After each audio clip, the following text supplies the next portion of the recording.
Boa noite a todos e a todas. Nós fomos chamadas a conversar um pouco, sobre essa passagem do Livro dos Espíritos, chamada da Lei de Sociedade. São algumas perguntas, que existem no Livro dos Espíritos que vão versar sobre essa questão do contraponto entre o isolamento e a vida em sociedade, da importância de se viver em sociedade, de se estar com outras pessoas, de não praticarmos o insulamento, que vai aparecer em algumas perguntas. A questão do insulamento vem de ínsula, de não ser uma ilha, de não ser sozinho, Então a gente vai utilizar como base essas perguntas do Livro dos Espíritos para a gente subsidiar a nossa conversa aqui sobre a lei de sociedade. A gente vai conversar um pouco sobre essas primeiras perguntas, que elas vão falar sobre a importância da gente viver em sociedade. Porque tem algumas pessoas que praticam a questão, por exemplo, de viver sozinho, de não querer viver em sociedade. A gente passa aqui? Pronto. A vida social, a necessidade da vida social. A vida social está na natureza? Certamente. Deus fez o homem para viver em sociedade. Não lhe deu inutilmente a palavra e todas as outras faculdades necessárias à vida de relação. Eu estava para estudar para essa palestra, além de estudar através do Livro dos Espíritos, eu também assisti um vídeo que era chamado um programa, como se fosse um programa no YouTube, chamado Programa Kardec, se eu não me engano. E aí eles estavam conversando sobre essa passagem da Lei de Sociedade e eu achei muito interessante. Aí uma mulher que estava lá, Ruth, se eu não me engano o nome dela, ela disse assim: gente, para entender um pouco essa pergunta, eu fiz uma analogia. Vamos imaginar que somos todos sementes. Sementes. Então, a gente, para uma semente se desenvolver, ela vai se desenvolver de dentro para fora, não é? Ela vai conseguir crescer, ela vai conseguir virar uma árvore, mas esse processo ele precisa acontecer dentro dela, dentro da semente. Só que nenhuma semente vai conseguir se desenvolver, nenhuma árvore vai conseguir crescer se ela não tiver água, se ela não tiver o adubo, se ela não tiver as minhocas, se ela não tiver os outros passarinhos que acabam fazendo de levar a semente de um lado para o outro para poder ela crescer. Então é mais ou menos assim que acontece o nosso processo de evolução. Ele se dá de dentro para fora, é preciso que aconteça esse despertamento interior. Só que não adianta acontecer esse despertamento interior se a gente não tiver esses outros agentes, que são as pessoas que estão ao nosso redor. Para se crescer, a gente só cresce junto, não se cresce só. É por isso que a gente tem aquele entendimento de que não fazer o bem também é fazer o mal. Você está ali deixando de aproveitar a oportunidade de fazer o bem. Então, viver sozinho, você deixa de estar agregando o que poderia estar agregando convivendo com outras pessoas, Outra pergunta. É contrário à lei da natureza o insulamento absoluto? Eu vou ficar sozinho totalmente? Sem dúvida, pois que instinto os homens buscam a sociedade e todos devem concorrer para o progresso, auxiliando-se mutuamente. Não é à toa que a gente tem uma série de modos de viver em sociedade, não é? A gente tem o bairro, é um modo de viver em sociedade, a rua é um modo de viver em sociedade, as pessoas que moram em repúblicas ou a família, são vários jeitos que a gente tem na sociedade de viver coletivamente, todo mundo junto. E é óbvio que esse viver coletivamente tem as suas dificuldades, mas tem muitos ganhos, tem muitas possibilidades. Por exemplo, quando algumas situações, estudantes universitários vão fazer um curso fora, não tem muitos recursos, os recursos são muito limitados, geralmente os estudantes costumam dividir uma casa. Montam uma república de estudantes, ou 2, 3, 4 vão dividir o aluguel. O que tem de benefício? Vão ter as despesas divididas, a conta de luz vai ser dividida por 4, a conta de água vai ser dividida por 4, a conta de internet vai ser dividida por 4. Tem alguém ali para acudir no momento de uma dificuldade, passei mal, tenho que ter alguém para me ajudar no hospital, para levar para o hospital. Então viver em sociedade tem muitas possibilidades de crescimento, porque a gente vai exercitar a nossa paciência.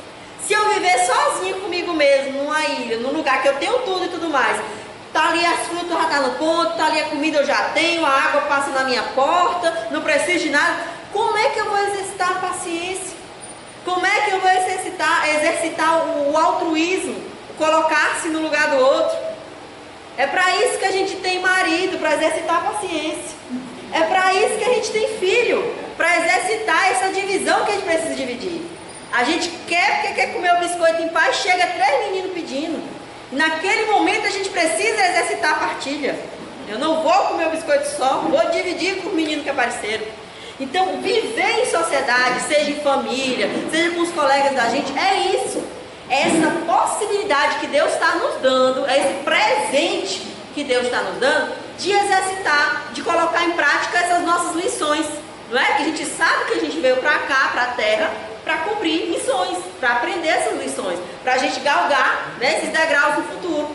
E através disso, é a paciência, é a mansuetude, é a gente ser mais altruísta, é a gente aprender a dividir as coisas, é a gente aprender a colocar a demanda do outro acima da nossa demanda.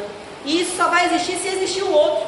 Se só existir o eu vou acabar sendo uma pessoa extremamente egoísta. Pessoa que coloca o seu ego, as suas vontades, no centro de tudo. E a gente está aqui para fazer exatamente o contrário. Para não se colocar no centro de tudo.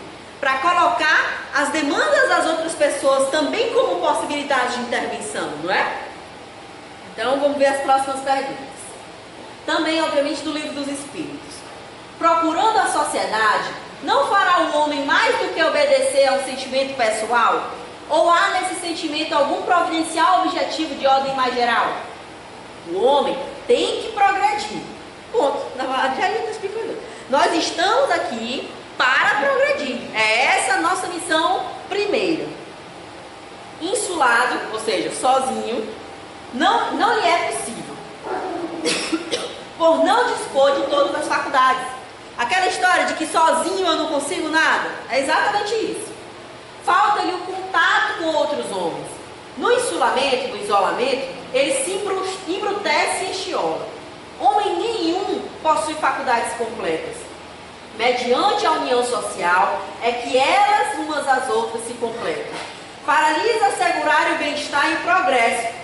Por isso é que, precisando uns dos outros, os homens foram feitos para viver em sociedade e não insulados. Isso a gente vê na nossa família, isso a gente vê em qualquer grupo que a gente faça parte. Por exemplo, lá em casa, não sou eu que faço tudo.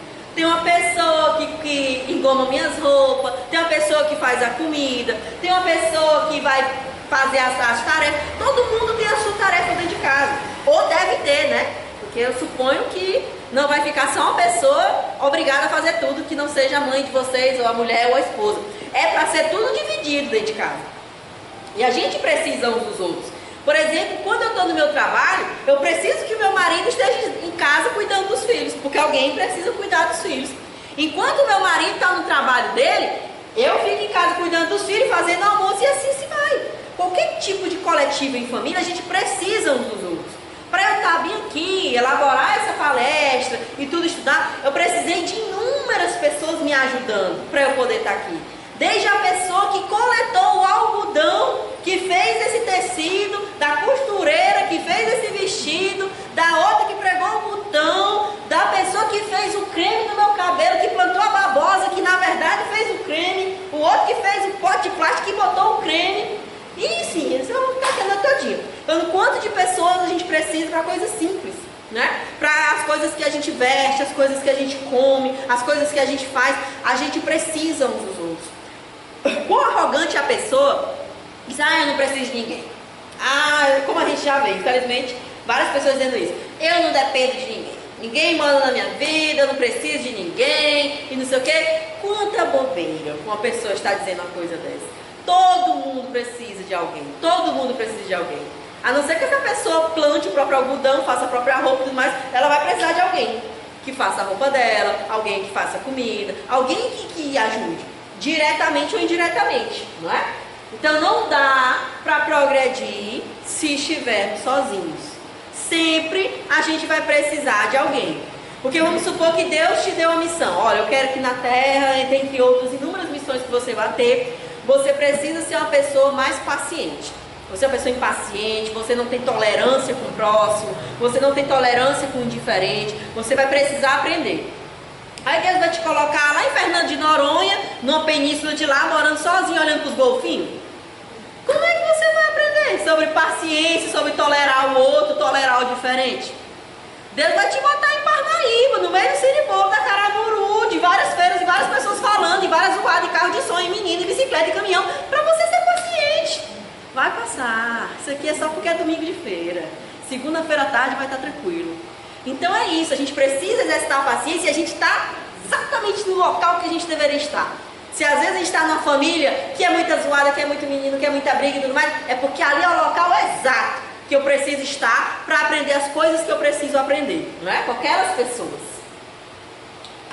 Outra parte que fala da vida de isolamento e o voto de silêncio. Concebe-se que, como princípio geral, a vida social esteja na natureza. Mas, uma vez que também todos os gostos estão na natureza, por que será condenado o isolamento absoluto, sendo que causa satisfação ao homem? Vamos supor que a pessoa gosta de ser sozinha. Ele está dizendo assim, e se a pessoa gostar de ser sozinha? Não tem problema ela ficar sozinha o tempo todo e não interagir com outras pessoas? Satisfação egoísta. Também há homens que experimentam satisfação na embriaguez. E merece aprovação? Isso? Não pode agradar a Deus uma vida pela qual o homem se condena a não ser útil a ninguém. Então diz, mas é porque a pessoa gosta de ser sozinha, por isso que ele é assim, vive trancado, não fala com ninguém, não agradece ninguém, não dá bom dia para ninguém, não é porque ele gosta de ser assim. Aí por causa disso você vai deixar a pessoa ser assim, porque ele gosta? Não! Não é porque a pessoa gosta de beber, que bebe todo dia, que não consegue um emprego, não consegue trabalhar porque não para de beber. Você vai deixar a pessoa ser assim, você vai tentar intervir, você vai tentar ajudar, você vai tentar levar ajuda profissional para ela, ajuda espiritual para ela. Então a mesma coisa, a pessoa que vive sozinha, se você conhece uma pessoa assim, que não quer interagir em sociedade, que acha que é muito ruim, que não deve estar com outras pessoas, a gente tem que fazer esse trabalho de conversar, de sensibilizar, de colocar que ela precisa estar em coletividade, né? Estava conversando com a pessoa do meu trabalho, aí ele disse assim, não, porque minha mulher vai todo dia para academia, de manhã e de tarde. Aí ela ficava em casa o tempo todinho. Aí eu percebi, eu até que deixei ela ir, meu marido, repara, dizer que deixou. Deixei ela ir para academia de manhã e de tarde, porque eu acho que não é melhor do que ficar em casa. Gente, é muito melhor se você tiver a possibilidade de ter uma pessoa na sua casa que fica o tempo todo em casa e você puder inserir isso num grupo. Isso é tão potente. A gente que estuda essas questões de atividades grupais, intervenções grupais, a gente aprende como a gente cresce quando a gente está em grupo, não é? A gente sozinho acha que não dá conta de nada. A gente em grupo, a gente consegue fazer cada coisa. Se fosse para eu fazer a faxina desse salão todinho, varrer e passar o pano, eu que não tenho muito costume de fazer limpeza de casa, ia demorar a tarde todinha para fazer um negócio desse.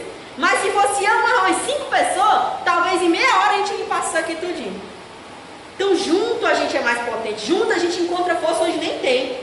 Junto eu até posso ser bem maior. Alguém pode me dar de Fernanda, pra que tu tá de joelho esfregando isso aqui, Fernanda? Se tu pegar um outro e for, é mais rápido, Fernanda. Isso aí é mesmo, né? Eu nem sabia disso. Então o outro vai te dar uma ideia que vai te ajudar muito mais naquele teu trabalho, naquela tua missão. Por isso que estar junto é condição para esse crescimento. Porque você precisa dialogar, você precisa trocar com as pessoas, né? O que se deve pensar dos que vivem em absoluta reclusão, fugindo ao pernicioso contato do mundo?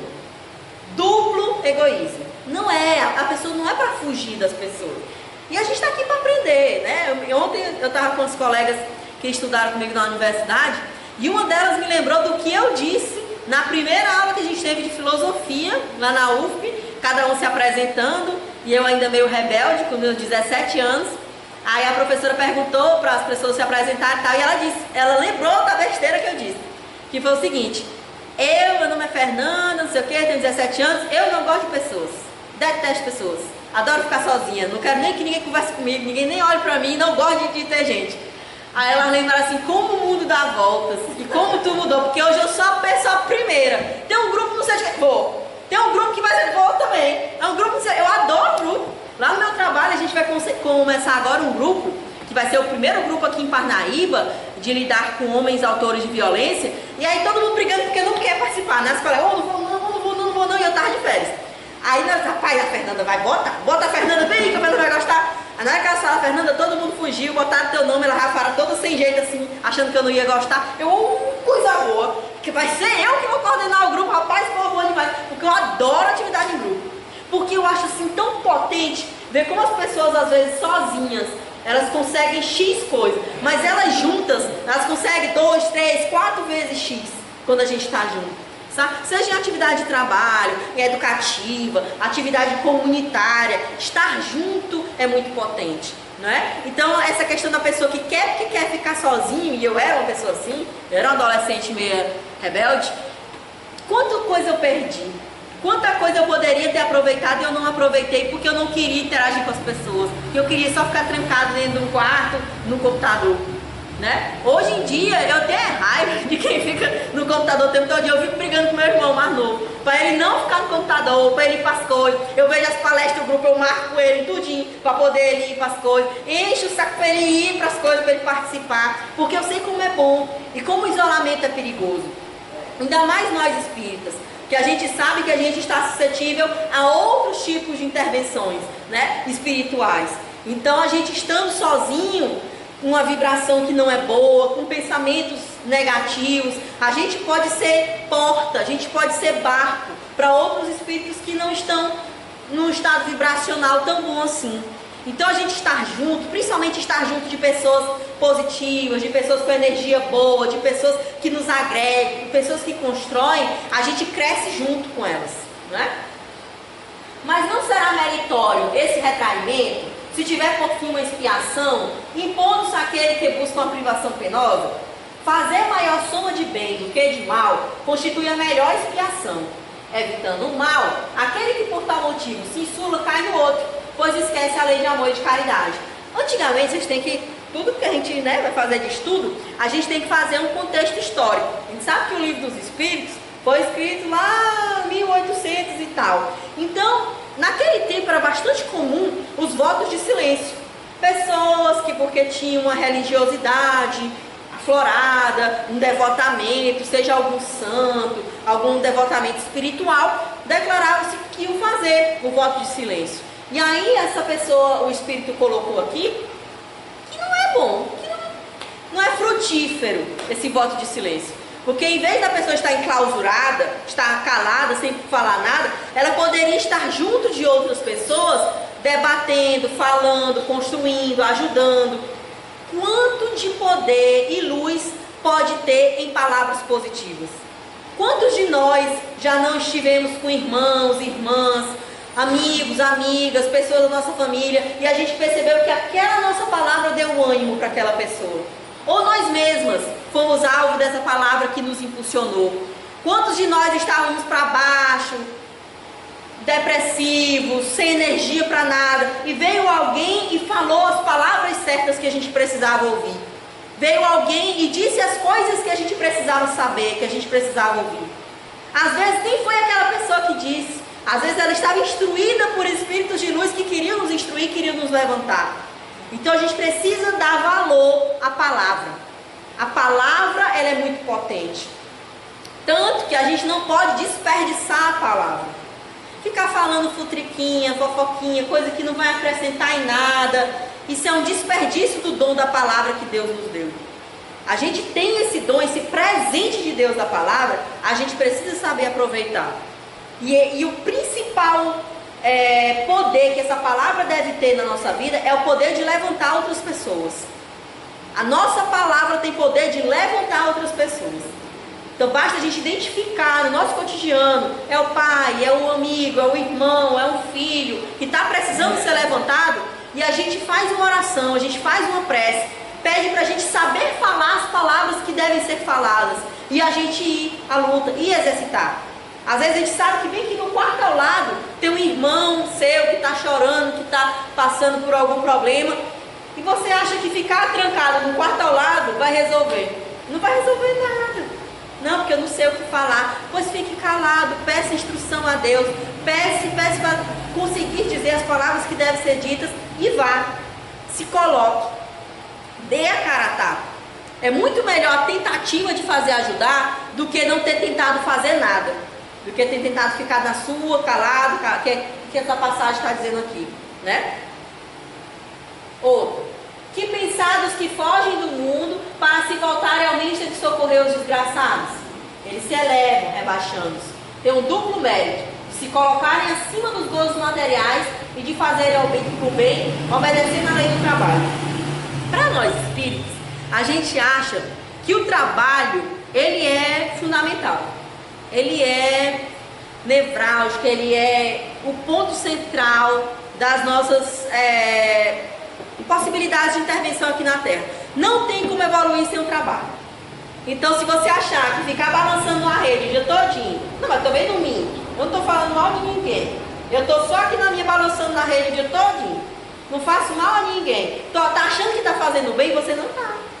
Porque aquele tempo todinho que você passou a tarde todinha balançando na rede, que você poderia estar ajudando alguém, fazendo alguma atividade, lendo, você poderia estar construindo algum tipo de fala, algum tipo de atividade, você está desperdiçando o seu tempo aqui na Terra.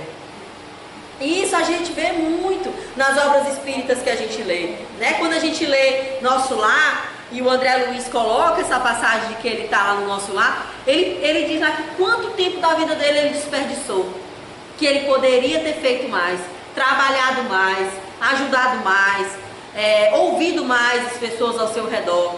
Então, eu sempre penso isso, às vezes estou em casa e fico pensando assim, rapaz, se eu morresse hoje, eu ia ficar tão arrependida, pelos livros que eu não li, pelas pessoas que eu tinha oportunidade de ajudar e eu não ajudei, pelos trabalhos que eu poderia me engajar e não me engajei, não é? Às vezes chega para você até o convite, até fácil, já chega assim, fulano, tem uma atividade ali que a gente vai fazer com os idosos, não sei aonde, sábado de tarde, tu tem disponibilidade? Não, vou ficar em casa mesmo, estou cansada, eu vou ficar em casa. Você perdeu uma oportunidade para você de crescimento, não é nem para aqueles idosos que você estaria ajudando, você estaria ajudando a si mesmo, no seu processo evolutivo. Então, se a gente puder, se a gente tiver a oportunidade, trabalhemos, vamos à luta, vamos dar a nossa cara a tapa, seja ajudando uma pessoa idosa, uma pessoa com deficiência, um familiar, dando uma palavra amiga, um conforto, um consolo. Às vezes a gente acha, quando eu ganhar dinheiro, eu vou ajudar as pessoas. Não se precisa esperar ganhar dinheiro para ajudar as pessoas. Você pode ajudar as pessoas de infinitas maneiras. É um abraço carinhoso, é uma palavra que conforta, é uma palavra de encorajamento para uma pessoa que quer ir atrás do seu sonho e está precisando desse gás. Você pode ser essa pessoa que dá esse gás. A gente pode ajudar de muitas maneiras. E dos que buscam no retiro a tranquilidade que certos trabalhos reclamam. Isso não é retraimento absoluto do egoísta. Esses não se insulam da sociedade, por enquanto para ela trabalham. Veja como que para os espíritos a centralidade é o trabalho. Trabalho, trabalho, trabalho, trabalho. Acho que foi o seu Raimundo, uma vez que a gente estava aqui na reunião, e disse, rapaz, toda coisa que a gente abria aí vai falar de trabalho. A gente abria a mensagem, era trabalho, a gente abria outro livro, era trabalho, a gente abria outro texto, era trabalho. Não é à toa. Não é à toa. Olha, os espíritos são tão bons com a gente, porque eles não só dão a receita, eles repetem, eles dizem de novo. Está lá no Evangelho, está lá no Livro dos Espíritos, está nas nossas outras doutrinas suplementares, obras complementares. O trabalho e a importância do trabalho. Não é à toa que quando a gente vai ler as obras do André Luiz, a questão do bônus hora, né? Do quanto que a gente ganha, não tem dinheiro no plano espiritual, tem o bônus hora que é adquirido através do trabalho, do tanto que você trabalhou. E eu achei interessante, e concordei, e acho que aqui na Terra a gente está vacilando, que é, por exemplo, que quando você cuida de uma criança, vale em dobro o bônus hora. Então, veja só quantos bônus horas eu não tenho. Eu tenho 2 filhos. Então, eu tenho, e mais o meu emprego que eu trabalho também, e mais os outros trabalhos que eu faço. Então, quero crer que algum bônus hora talvez eu tenha. Porque o trabalho de ser mãe é um trabalho muito grande. Todas as horas do dia você está trabalhando, se você é mãe, né? Pelo menos se você faz do jeito certo, né? Você está trabalhando toda hora. Desde uma criancinha pequena, como a minha que acorda de hora em hora para mamar até agora, seja um filho que às vezes dá trabalho, que chega de madrugada porque foi para uma festa e você estava ali preocupada, e antes de você chegar, você acabou fazendo um caldinho para poder ele tomar quando chegar. Mãe trabalha de tantas formas. Então a gente tem às vezes, quando a gente ouve a palavra trabalho, a gente de imediato associa a trabalho remunerado. Será que o Espiritismo fala tanto de trabalho? É porque eu tenho que arrumar um trabalho? vou ali ser pedreiro, vou ser pintor, vou ser recepcionista. Não necessariamente é do trabalho remunerado que ele está falando. Pode até ser também o seu trabalho remunerado, mas é simplesmente o trabalho na seara de Jesus Cristo. E qual é esse trabalho da seara de Jesus Cristo? É que Jesus não nos exige coisas muito complexas, não. É exatamente isso. É a sua vizinha que te pediu para tu cuidar dos filhos dela enquanto ela vai no centro marcar uma consulta. Que trabalho edificante é esse? De poder ajudar uma vizinha a cuidar dos filhos dela. E às vezes você pode. Você já estava em casa mesmo cuidando dos seus dois. Por que você não pode cuidar da vizinha que vai ficar ali brincando com os seus? E você vai ajudar ela tanto para poder ela fazer as coisas dela. É a sua tia que vem para a sua cidade para poder se consultar. E você vai acompanhando ela nos hospitais, nas clínicas para fazer os exames. Que trabalho bacana que você está fazendo de suporte, de apoio para essa tia. Então a gente pode trabalhar de inúmeras formas. O que a gente não pode é ficar parado. O que a gente não pode é ficar deitado em casa o dia todinho só esperando a vida passar. O que a gente não pode é não conviver com as outras pessoas. Ah, não, vai ter aquela festa em família, eu acho minha tia muito chata, a minha avó não me entende, ninguém gosta de mim, eu vou ficar em casa, não vou para nenhuma festa de família. A minha irmã até hoje é assim. Mas eu adoro festa de família. Adoro. Tem confusão? Tem. Tem briga às vezes? Tem. Ouço besteira? Demais. Mas são minha família. São meus tios, são minhas tias, são as pessoas com quem eu convivo. Não é à toa que elas são meus parentes. Não é à toa que são meus tios, tias, primos. São pessoas que certamente eu tenho as minhas dívidas. Então, eu vou para esses espaços para eu ter a oportunidade de trabalhar, de ouvir, de cuidar, de me doar, não é? A gente se furtar desses espaços, deixar de participar dessas atividades, quem está perdendo somos nós. Essa chance e essa oportunidade. Porque Deus é um professor tão bom, que Ele dá a missão e Ele ainda te dá como fazer. Olha, você tem que fazer um bolo. Ele poderia só dar isso. Ó, se vira aí, sua missão é fazer um bolo. Mas não. Ele diz que sua missão é dar o bolo, ele bota a receita. 3 xícaras de farinha de trigo, 2 xícaras de açúcar, 1 xícara de Nescau. Nunca receita que você declara. Pronto. Ele te diz tudo que é para fazer. Qual é o trabalho que você tem? Vou ler a receita, vou seguir a receita, vou colocar a mão na massa para fazer a receita em prática. É essa a nossa missão aqui na Terra. A nossa missão a gente já sabe. Qual é o bolo da gente? É evolução. O que a gente tem que fazer, a nossa missão principal é evoluir, é progredir. Qual é a nossa receita de bolo? Praticar a caridade, trabalhar, se colocar para o trabalho. E aí, o que está faltando para a gente fazer o nosso bolo? O que está faltando para a gente colocar a nossa mãe massa? Coragem que está faltando. O que está faltando é o nosso interesse em ir à luta. É o nosso deixar de lado. Quanto tempo a gente perde com celular? Quanto tempo a gente perde com novela? Quanto tempo a gente perde com coisas que não acrescentam nada na vida da gente? Que a gente poderia estar com uma amiga da gente que está se separando, dando suporte. Que a gente poderia estar ali com outra colega nossa que está passando por uma dificuldade na escola e a gente poderia ajudar. Ou uma outra colega que está tendo dificuldade com o trabalho lá da universidade, que eu poderia colaborar com ela. Né? Então, o negócio é se colocar, é se doar para o trabalho. Porque tem aquela frase que diz o seguinte, que quando o trabalhador está preparado, o serviço vem. Se eu não me engano é essa a palavra, né? E aí eu me lembro que eu li essa frase na camisa de alguém. Alguém apareceu com uma camisa dessa no centro espírita. E aí no dia depois, a Dora me chegou com um convite pela primeira vez para fazer palestra aqui no centro espírita. Aí eu fiquei morrendo de medo. Meu Deus, eu vou fazer uma palestra. Ah, não, Senhor. Ai, fiquei com medo, não sei o quê. Aí eu me lembrei da camisa, né? Quando o trabalhador está pronto, o serviço aparece. Aí eu disse, vou. Tá aí. Vou conseguir. Nunca tinha dado palestra, não sabia como é que eu ia fazer para dar uma palestra espírita. Se eu teria essa capacidade de dar uma palestra espírita. Porque você falar, como eu falo por aí, em um monte de lugar é diferente. Você falar aqui, você precisa estar focado, você precisa usar as palavras certas. Eu sou uma pessoa que usa muitas gírias, eu tento não usar gírias quando eu estou aqui na palestra, mas às vezes eu dou uma escorregada, peço as desculpas, devidas desculpas, mas a gente tenta fazer o melhor trabalho possível. Quando a gente é chamado para essa missão, a gente lê, a gente estuda, a gente se prepara, a gente pede em oração para a gente poder fazer o melhor trabalho. Seja qual for o trabalho que a gente for chamado, se a gente for chamado para organizar uma biblioteca, poxa, que eu saiba organizar os livros, que eu saiba ajeitar tudo, se for chamado para um trabalho com crianças, que eu tenha paciência com as crianças, que eu tenha mansuetude com as crianças, que eu tenha adquirir possibilidades de atividades que eu possa fazer com as crianças, seja qual for o trabalho que aparecer para a gente, que a gente tenha essa boa vontade, eu acho que é o principal, para qualquer trabalho que apareça, é a boa vontade. Que pensar do voto de silêncio prescrito por algumas seitas desde a mais remota antiguidade? Perguntai antes a vós mesmos se a palavra é faculdade natural e por que Deus a concedeu ao homem. Deus condena o abuso e não o uso das faculdades que lhe otorgou. Entretanto, o silêncio é útil, pois no silêncio pões em prática o recolhimento. Teu espírito se torna mais livre e pode entrar em comunicação conosco. Mas o voto de silêncio é uma tolice. Sem dúvida obedecem à boa intenção os que consideram essas privações como atos de virtude. Enganam-se, no entanto, porque não compreendem suficientemente as verdadeiras leis de Deus.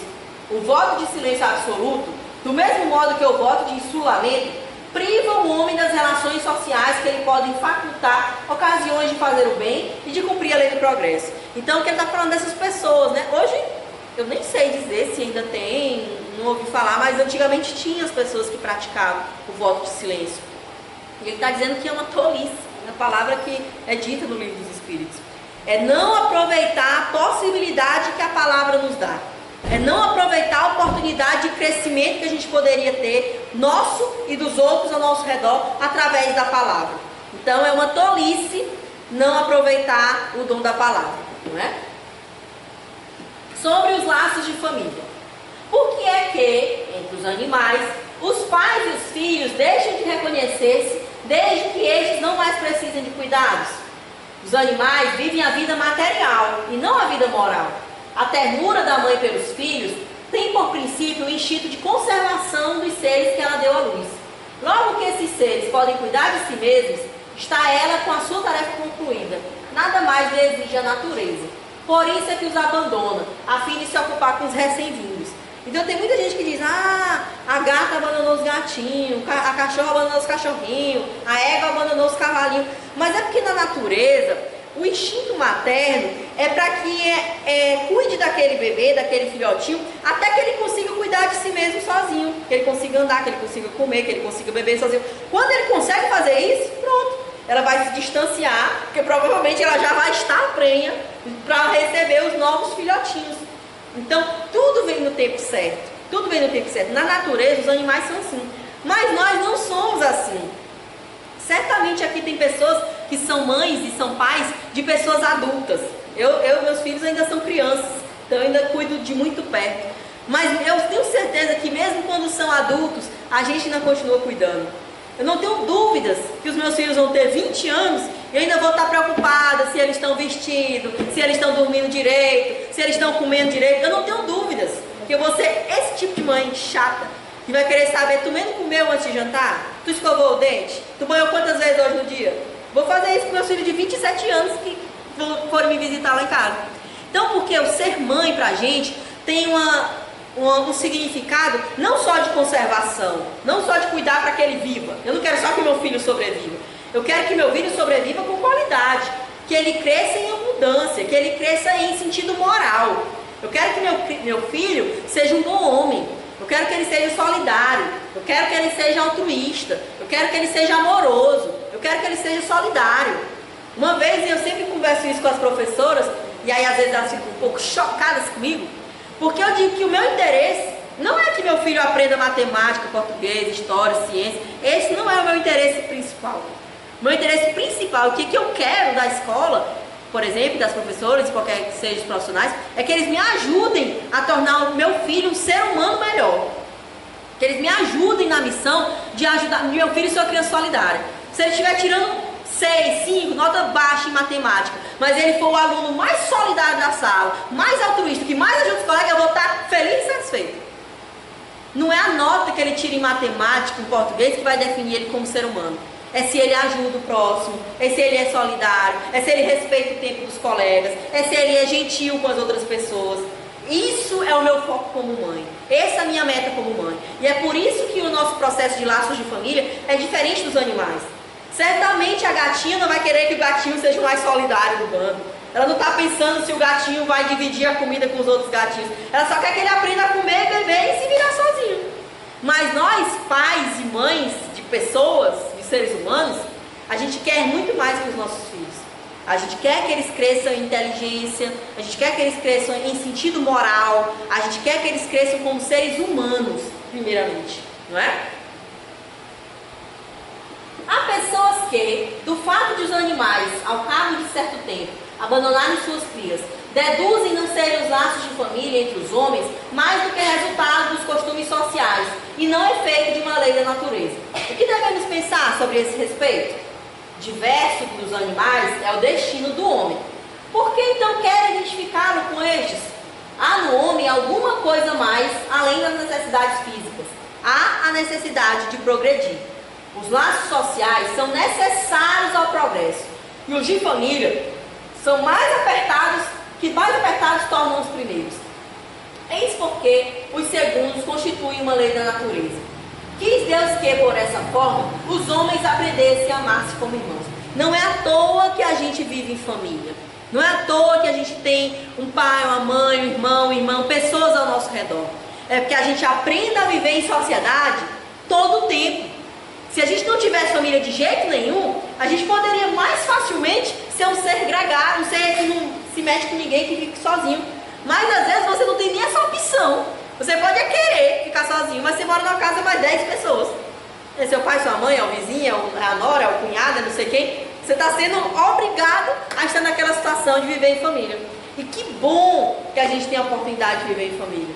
Que bom que a gente tem dentro da nossa casa, ali perto, as pessoas que a gente deve conviver para poder a gente alcançar essa evolução. Porque como eu coloquei para vocês, Deus dá a missão e Deus dá a receita e Deus dá os instrumentos. Deus não dá só a missão de fazer o bolo e nem te dá a receita de quantas farinhas de trigo você tem que colocar, não. Deus te dá a xícara, Deus te dá a forma, Deus te dá a colher de mexer a forma, Deus dá tudo pra gente. A missão, a receita e os instrumentos. Cabe a nós só saber como mexer tudo para a gente concluir a nossa missão, alcançar a nossa missão. Porque a gente sabe que ela é muito grande, são muitos degraus que a gente tem que usar, que a gente tem que subir. Mas a gente vai fazendo com paciência, com prece, com oração e com convivência com as outras pessoas ao nosso redor, não é? Qual seria para a sociedade o resultado do relaxamento dos laços de família? Uma recrudescência do egoísmo. Se a gente não tivesse família, ou se não importasse viver em família, então me aí, se eu tenho pai, se eu tenho mãe, se eu tenho irmão, tudo aí, nós seríamos muito mais egoístas. Às vezes a gente aprende a não ser egoísta, os primeiros professores são os nossos irmãos.